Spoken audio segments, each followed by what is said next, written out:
Selanjutnya salawat dan salam mari kita ucapkan kepada Ibnu Alam Nabi besar Muhammad sallallahu alaihi wasallam.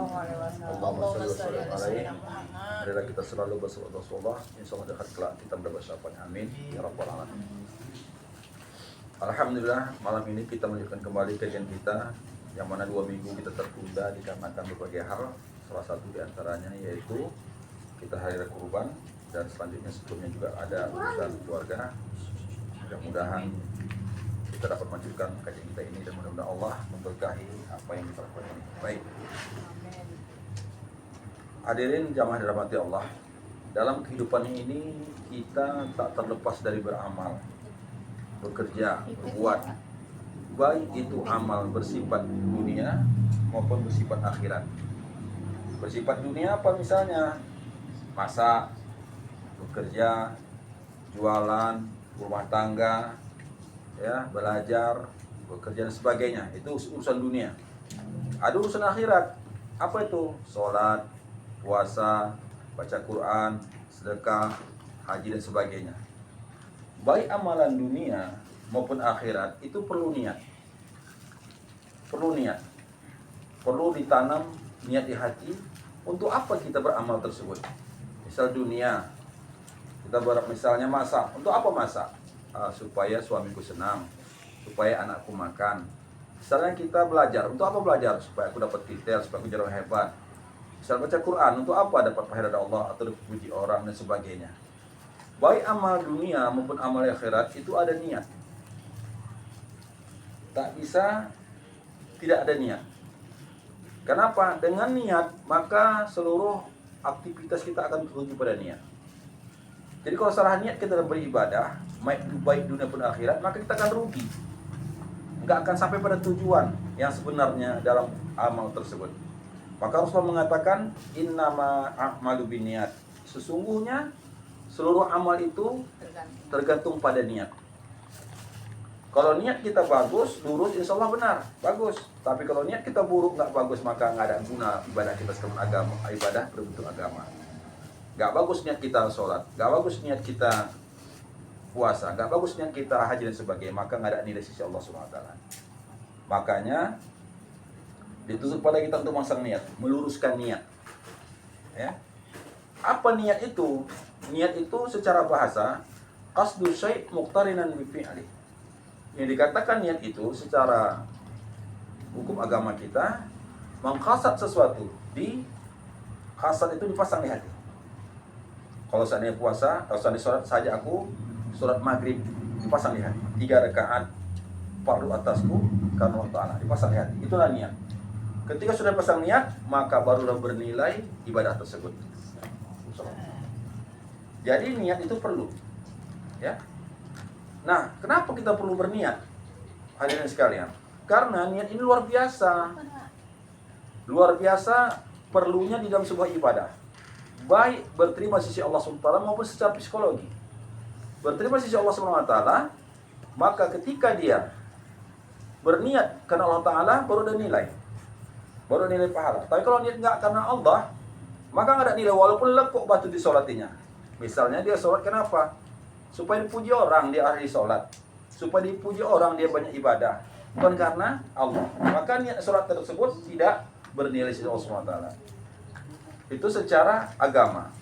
Secara psikologi, kalau kita berniat, maka seluruh aspek tubuh kita ini akan menuju kepada niat tersebut.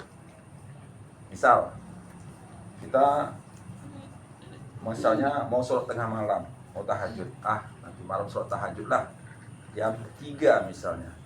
Maka otak kita, badan kita, hati kita akan tertuju pada niat. Ketika nanti jam 3 terbangun, tersentak dia. Aku mau tahajud nih.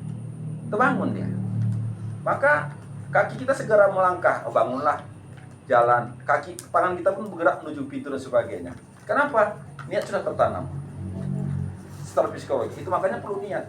Kalau nggak ada niat, bablas. Terbangun pun jam 3 bisa tengah malam, paling ada gelisah aja, golek kanan golek jadi tidur lagi. Ataupun paling ada maaf kata air kecil, habis itu tidur lagi karena nggak ada niat. Makanya dalam sebuah amal itu diperlukan innama a'malu binniyat. Sesungguhnya amal itu tergantung pada niatnya. Jika niatnya bagus, maka berilah ibadah itu tersebut. Maka jika tidak bagus, maka tidak baguslah amal tersebut. Makanya kita sekalian, ya, pasang niat yang benar. Itu makanya kalau dalam surat itu, usolli fardal maghribi salasa raka'atin fardan alayya lillahi ta'ala. Saja aku sholat maghrib 3 rakaat fardu atasku karena Allah Ta'ala. Itulah yang membuat nilai itu jadi bernilai.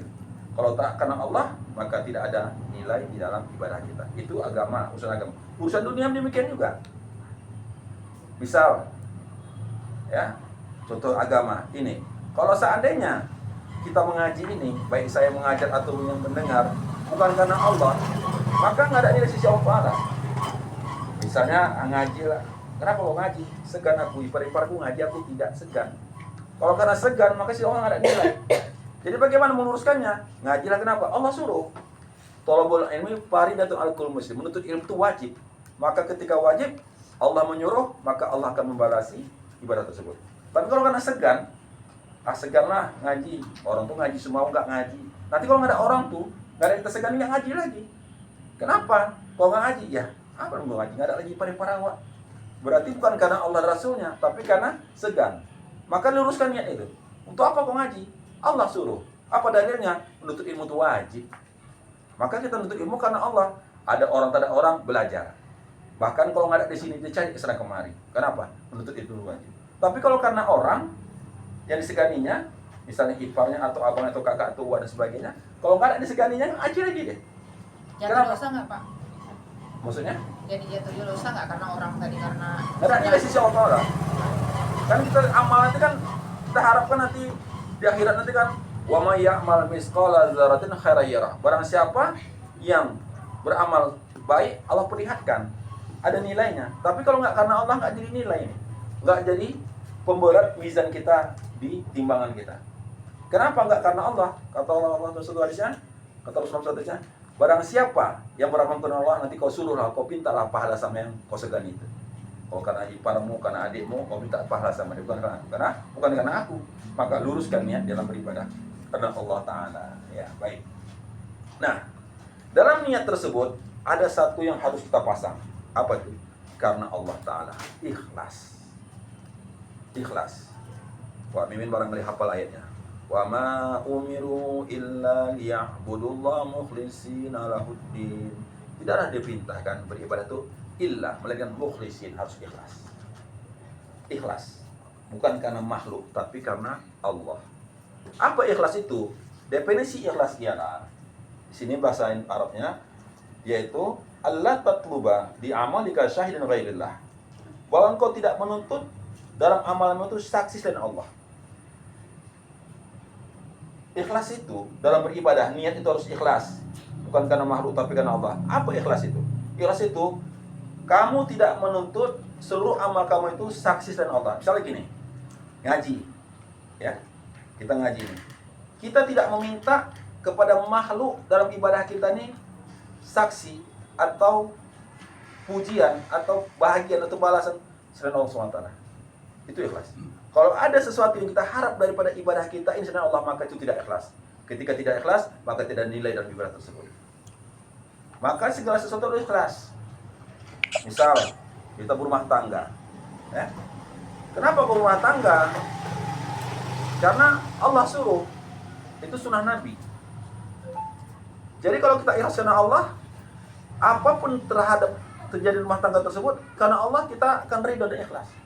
Tapi kalau ke sesuatu yang ada selain daripada Allah SWT, maka jadi sedih, jadi kecewa. Kenapa? Kalau kita dalam sesuatu itu, misal rumah tangga, karena cantiknya, cantik bisa hilang, cantik bisa pudar, cantik bisa keriput. Hilang cantiknya, maka hilang cinta kita, maka hilanglah kualitas rumah tangga.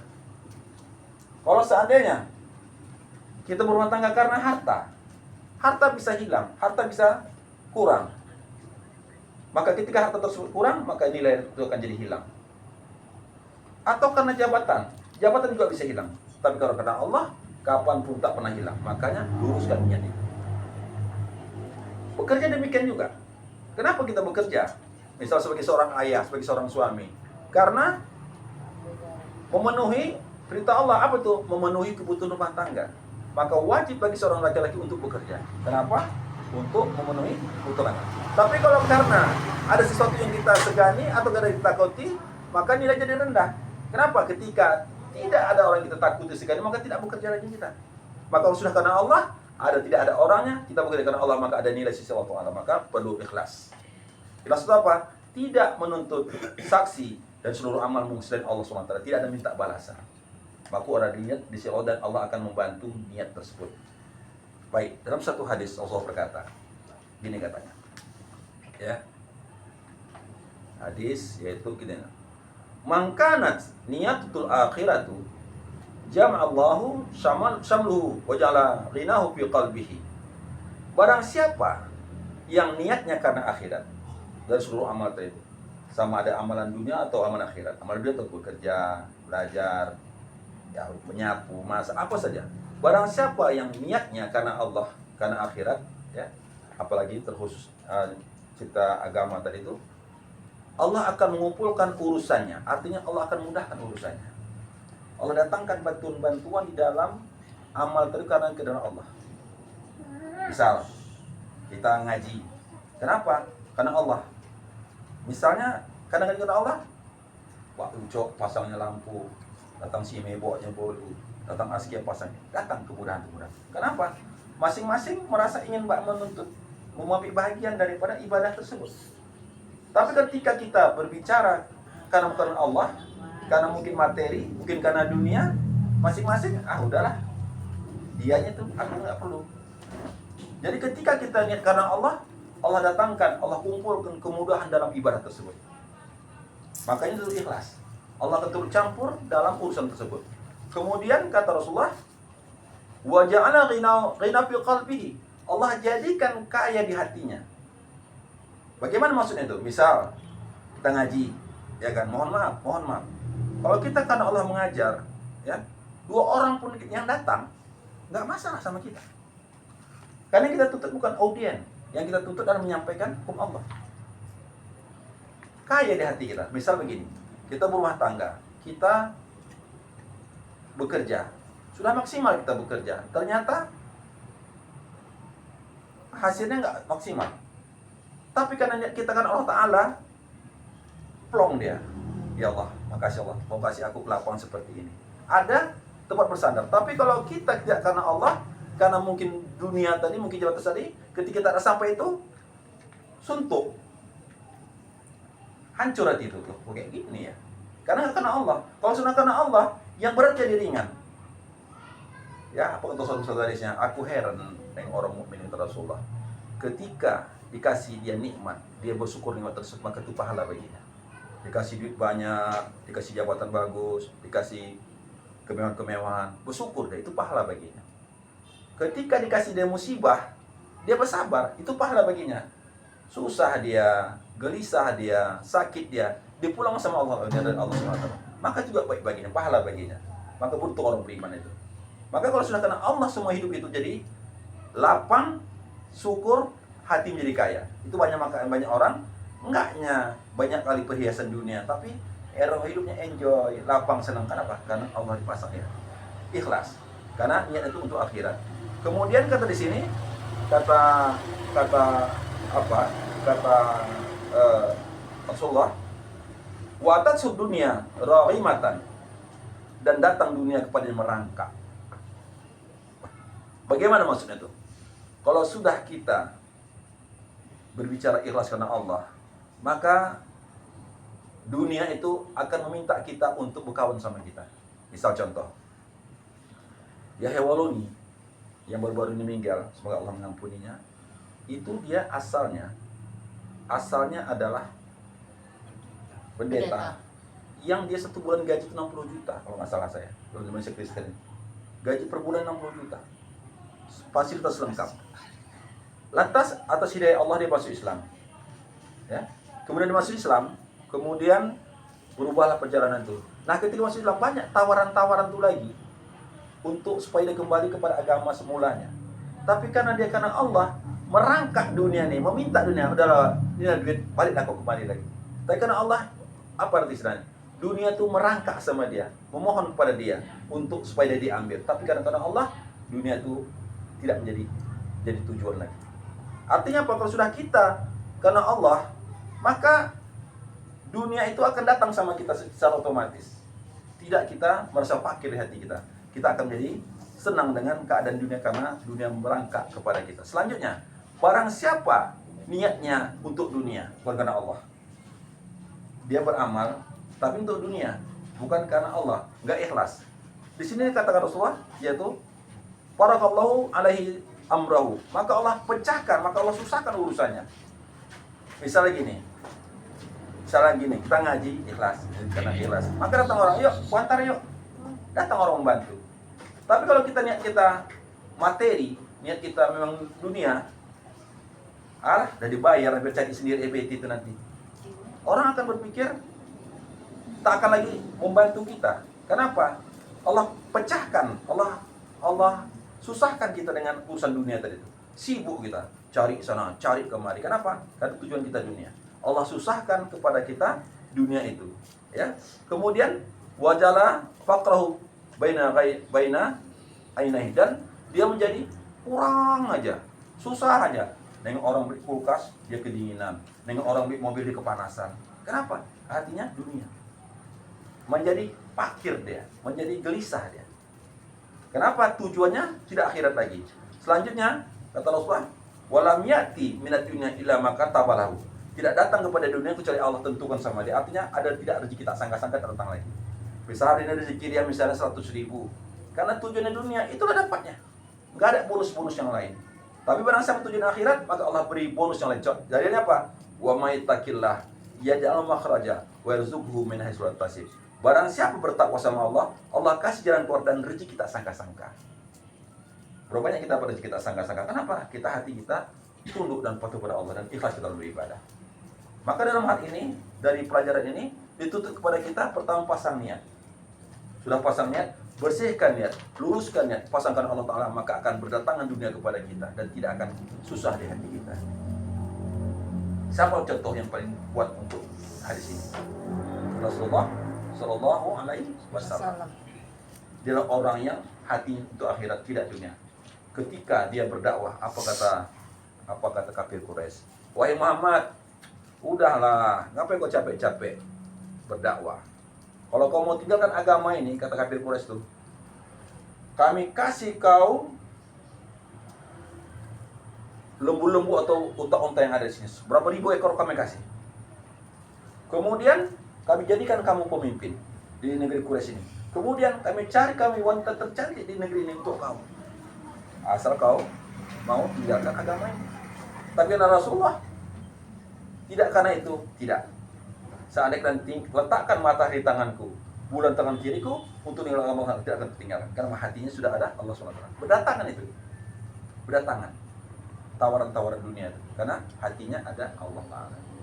Dan sebaliknya, ketika hatinya adalah akhirat, maka takut dia hilang dalam dirinya dari dunia itu.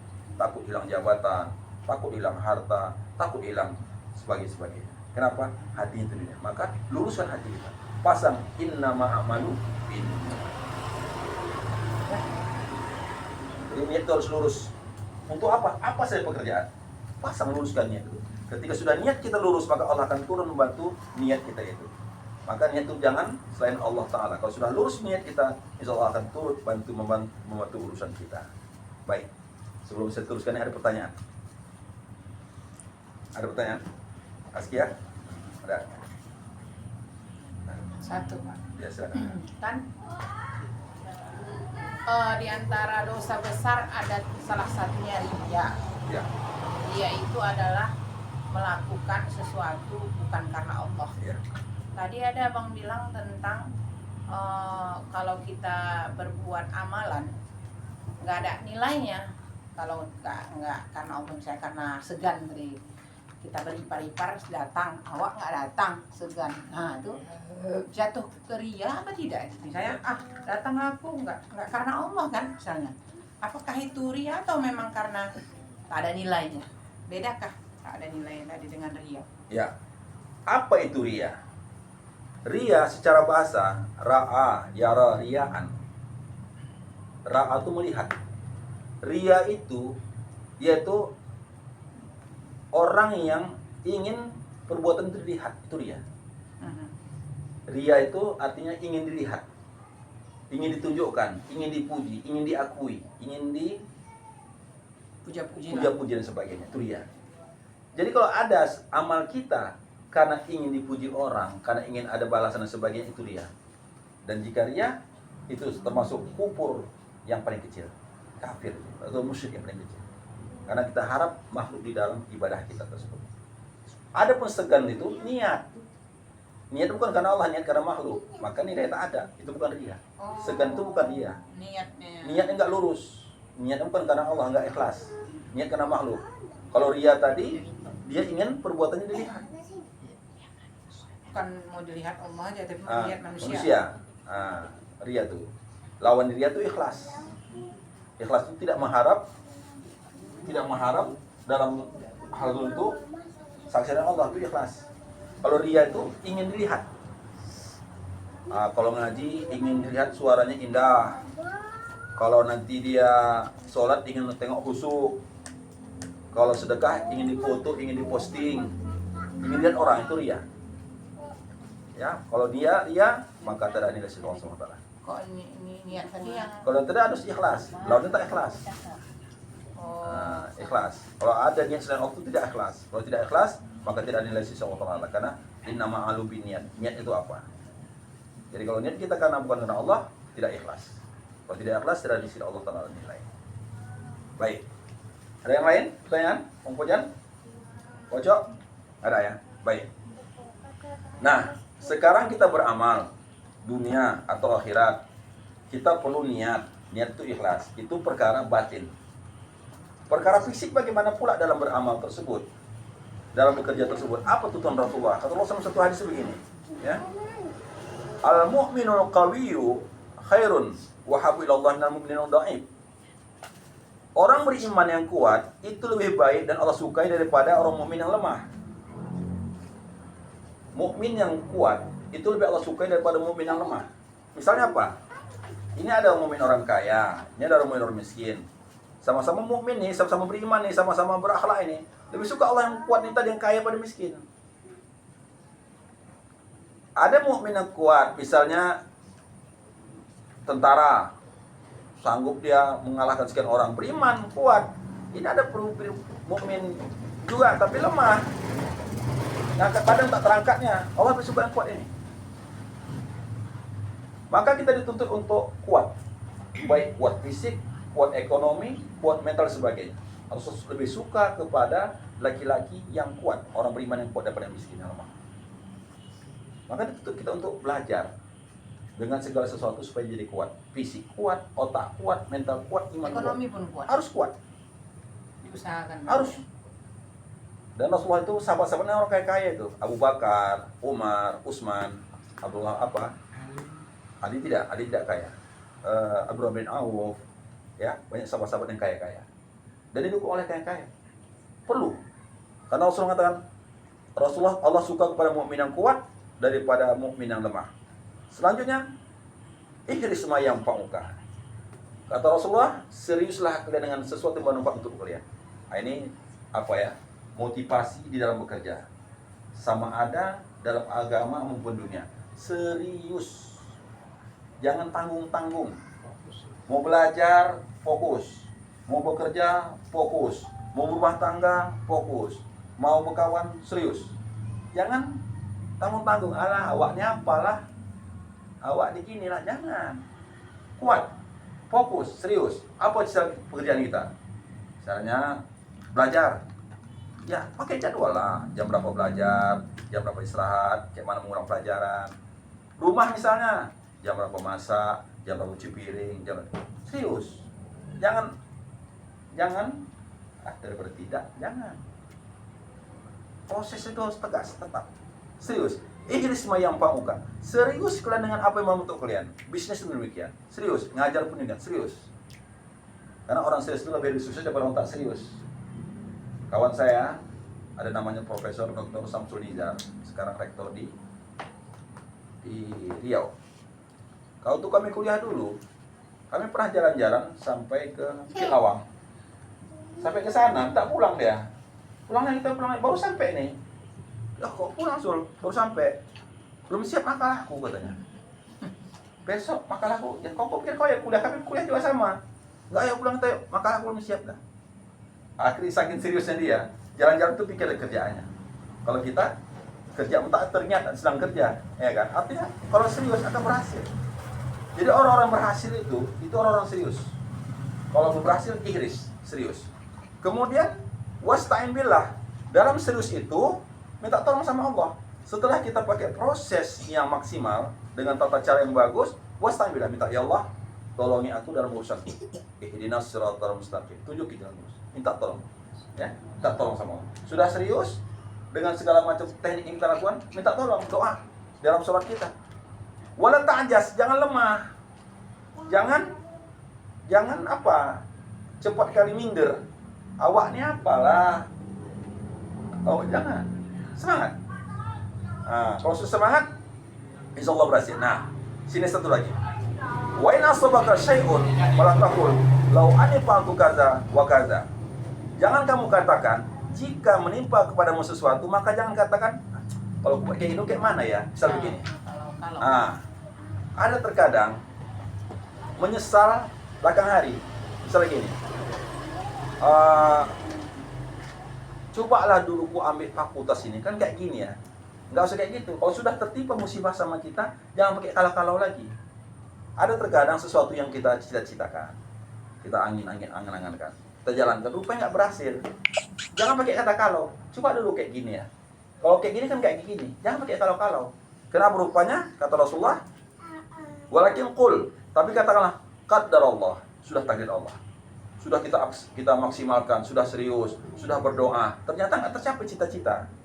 Jangan katakan, coba kalau kayak gini dulu ya, kan nggak kayak gini. Jangan pakai kata kalau-kalau. Nggak boleh. Lantas apa kata? Walakin qul qadarullah, tapi sudah kehendak Allah ini. Sudah aku maksimalkan pekerjaanku, sudah aku berdoa, ternyata Allah berkehendak, ini kehendak Allah. Kenapa rupanya? Karena katanya fa inna law taftahu amal syaitan, karena sesungguhnya kata-kata kalau itu akan membuka amal syaitan. Kenapa? Kalau sudah kita kata kalau kayak ini, kalau kayak itu, maka itu tak terima pada takdir Allah. Tak terima pada takdir Allah. Padahal takdir Allah sudah terjadi itu. Padahal sudah turun. Kalau pakai kalau gini berarti tak terima takdir Allah. Padahal yang terjadi adalah takdir Allah SWT. Maka tak boleh katakan ini kalau begini kayak gini. Tapi qadarullah, sudah takdir Allah. Terimalah dengan lapang dada dan serius lagi, semangat lagi, doa lagi, dan bekerja lagi. Nah, gitulah Islam itu. Nggak boleh lemah, nggak boleh suka mengingat masa lalu. Kalau kayak gini kan kayak gini ya. Coba lu kayak gini kan kayak gini. Mana kata-kata kalau? Nggak boleh buka kata-kata kalau, karena kata-kata kalau itu membuka amal setan untuk membuka tidak terima takdir. Jadi bagaimana? Kalau sudah terjadi, qul, katakan qadarullah, sudah kehendak Allah. Terima apa adanya, lapang dada. Besok buat lagi yang terbaru, serius lagi, tak tolong lagi, dan jangan lemah. Gitulah sifat orang muslim di dalam berbuat untuk niat-niat tersebut. Jadi barangkali itu materi kita yang bisa kita sampaikan. Seandainya pertanyaan, boleh kita ulas sedikit. Silakan kalau ada. Amin. Silakan Pak Boyan. Askia ada pertanyaan? Ya ada. Apa di semua? Boleh yang lain, silakan. Mau tentang yang lain, misalnya ini. Luar dari ini. Tentang sholat, tentang apa, tentang rumah tangga, tentang apa, silakan.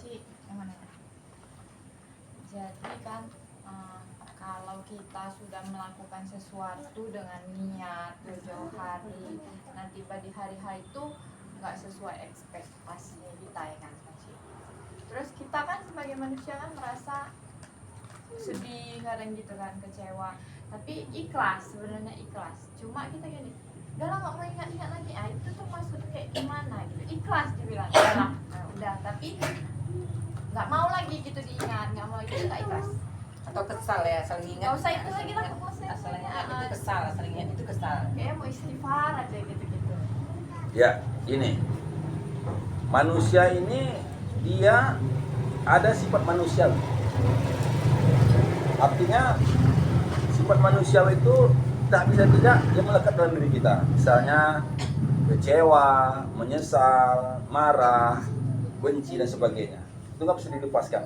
Semanapun hebatnya dia, sifat itu tetap ada pada diri dia. Nah, bagaimana seandainya masa lalu kita yang tidak kita senangi melintas-lintas? Dalam satu riwayat dikatakan bahwa Penyakit adik. taubat itu ada 4. Taubat itu ada 4 cara. Ya, saya bacakan dulu ya. Dan kita nanya. Langsung saya buka apa ya? Taubat Saya kayak gitu juga. nomor 12, halaman 12. Ya. Ya. Taubat itu ada 4 syarat. Yang pertama, ya. Yang pertama, dia harus cabut dari pemaksiat tersebut. Misalnya dia dulu pernah mencuri. Taubat itu mencuri misalnya. Cabut dari mencuri itu tidak pernah sekalipun mencuri lagi. Misalnya dia suka narkoba. Kalau mau taubat tidak ada kata narkoba sekalipun lagi. Pertama, cabut Tobat dari ya, cara tobat ya. Yang kedua, menyesal. Menyesal dengan kenapa lah dulu aku mencuri aja, kenapa lah aku dulu narkoba aja. Timbulkan di hati menyesal. Yang ketiga, berjanji untuk tidak berbuat lagi. Berjanji tidak akan pernah sekalipun mencuri ataupun misalnya mencuri dan sebagainya. Yang keempat, ya, jika berkaitan dengan uang, utang, bayar. Jika berkaitan dengan ucapan yang menyakiti hati orang, minta maaf. Itu baru bertobat. Nah, setelah ada perbuatan yang dulu tak enak kita ingat, maka banyak istighfar. Istighfar untuk supaya Allah hapuskan pelan-pelan ingatan dengan yang tidak terus. Cuma ada satu yang perlu diketahui. Menyesal di sini ialah jangan sekali-kali menceritakan kepada orang lain tentang sesuatu yang telah kita lakukan tersebut. Cukuplah kita dan perut kita tahu. Kata orang Melayu, biar pecah di perut jangan pecah di mulut. Diam, tutup dalam-dalam yang tidak kita senangi itu. Karena kalau kita sudah ceritakan sana kemari, pertama, saksi makin banyak. Yang kedua, otak kita makin ingat itu lagi. Tapi kalau sudah kita tutup dalam-dalam, hanya Allah dan kita yang tahu, insya Allah pelan-pelan, lambat-lambat dia akan hilang. Dan banyaklah istighfar. Karena apa? Istighfar itu akan menghapus kesalahan-kesalahan dan kenangan masa lalu. Jangan cakap-cakap kan. Dulu aku kalau sudah pagi, kalau nggak nak kampung, tak sedap badanku. Ya, ada orang yang bangga kali dengan minuman-minuman keras. Walaupun sekarang Walau sudah nggak lagi, udah tobat ya, tapi suka cerita-cerita. Jangan ceritakan kesalahan-kesalahan kita masa lalu itu. Cukup Allah yang tahu. Kata orang Melayu, biar pecah di perut, jangan pecah di mulut. Artinya jangan cakap kan. Jangan buat lagi. Menyesal, berarti tidak akan buat lagi. Dan banyak istighfar. Akan pelan-pelan hilang kenang-kenangan tidak kita sukai tersebut, dan insya Allah akan Allah gantikan yang baik. Dan jangan cakap-cakapkan. Kalau cakap-cakap nanti, datang si Polan nanti, ya dulu kok kayak dikit-dikit kan ceritanya dulu. Ingat aja wah. Yang sana, oke apa ceritanya sekarang selesai. Nah, ingat aja wah. Karena banyak orang ceritakan. Kalau sudah pendam orang tak tahu. Banyak istighfar maka pelan-pelan akan hilang, maka hilang dengan sendirinya ingatan tersebut. Dan jangan berbangga-bangga dengan kesalahan masa lalu itu. Cukup Allah dan kita tahu kenapa. Allah sudah mengampuni, sudah memaafkan kesalahan kita. Tapi dikarenakan kita berbangga-bangga, maka akhirnya Allah akan bukakan lagi aib tersebut. Ya, ada yang lain? Nah, iya. Ya, silakan Bu. Soalnya kan kita ibadah, katanya kan niat nomor 1 itu dalam hati. Iya. Kalau misalnya kita ada berusaha macam biar ditengok orang apa segala macam itu namanya dia kan. Misalnya dari awal ini udah kita pasang nih niat, ini emang ibadah untuk Allah, emang untuk Allah. Tapi misalnya ini sholat duha nih kan, biar dipandang orang, kalau pandang orang kan, masya Allah dia sholat duha gitu kan. Sebenarnya kita fokuskan niat kita untuk Allah. Tapi di Allah Akbar kita dengar kita mulut orang, sholat duha dia gini, sebab hati kita bahagia kita. Padahal kita udah berusaha. Jadi itu sebenarnya udah di dalam konotasi niat kepada Allah atau udah jadi ria jadi. Ya, bagus. Ini pertanyaan Aldi yang dengar ya, kan. Nah, niat awal itu tetap di dalam ikhlas, tidak karena selain Allah. Cuma setan tidak akan tenang duduk dia berdiam di tempatnya selain kita akan selain kita terus bergoyang di dalam ibadah kita. Dalam sholat itu paling suka setan itu. Allahu Akbar kata sekian tadi emak, makan kali kawan itu sholat duha. Kalau tahu Pak Ucok, berapa roti lagi belum diantar dia. Datang atas Imam Jimmy, kasih mana lagi sana ini. Masing-masing. Ya, itu setan ya. setan. Dia berjanji itu. Dia akan mengganggu sampai selesai nanti nyawa kita buat kebulan. Jadi bagaimana tekniknya? Dalam satu riwayat mengatakan begini. Ketika setan itu menggoda, itu tugas dia, maka tugas kita juga kembali kepada niat ikhlas tadi. Bagaikan macam begini. Siapa Najila ini? Baru pertama belajar jalan, misalnya maknya di situ, saya di situ, jalan, jatuh. Kejar lagi mana? Jalan jatuh lagi. Nah, ketika kita tergelincir oleh setan, kita kembali ke niat kita lagi, maka Allah akan menunggu kita dengan senang hati, kelapangan hati. Artinya ketika sudah digoda setan kita dalam niat kita tersebut, kita kembali luruskan lagi. Jatuh lagi. Sebagaimana rindunya si ibu dikejar anaknya jatuh bangun, rindunya Allah dengan si orang hamba yang beribadah kembali ke niat pada Allah Ta'ala. Itu tugas setan, menggelincir, menggoda kita. Tapi kita selaku hamba berusaha kembali kepada niat lurus tadi. Digoda lagi, masuk lagi. Makanya kalau Pak Ucup nanti sedang sholat, kebayang logiknya lain nih, balikkan lagi sedang sholat, fokus lagi, datang lagi, gangguan roti tadi, luruskan lagi. Itulah pertarungan setan sama kita di dalam sholat itu. Nah, sebagaimana seorang ibu merindukan anaknya jatuh bangun itu mengejar emaknya tadi, lebih rindu Allah lagi untuk mendekap si hamba tadi kepada jalan lurus tadi. Maka tugas kita kembalikan. Tugas setan itu tugas itu. Maka insya Allah Allah akan tunggu kita dengan pelukan yang hangat dengan kembali pada niat ikhlas tersebut. Ada lagi? Kakak dari Aceh Aura ada pertanyaan. Nah silakan Pak Aceh. Jadi kalau kita kebaikan kita lah, kita pamerkan, kita ria gitu, boleh? Wah ini pertanyaannya dalam jawaban. Enggak, karena gini, zaman sekarang maksiat banyak yang pamer kan. Iya. Jadi untuk mengimbangi itu, aku sholat lah guys. Jadi mana tahu orang yang nggak apa itu bisa mengikuti, dia sholat ya kan gitu. Karena maksiat mau begal aja orang sekarang udah posting kan gitu. Pas. Mantap pertanyaan pas. Jawabannya adalah wa amma bi ni'mati rabbika fahaddis. Adapun nikmat Tuhanmu adalah kau ceritakan. Bolehkah kita ria dalam ibadah? Boleh. Ria yang bagaimana?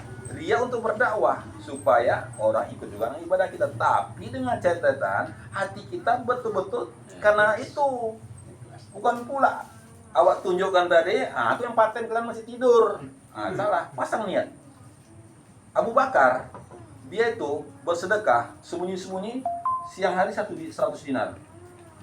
Terang-terangan apa orang 100 dinar. Yang itu diharap Allah, yang itu motivasi kepada orang agar ikut beribadah seperti dia.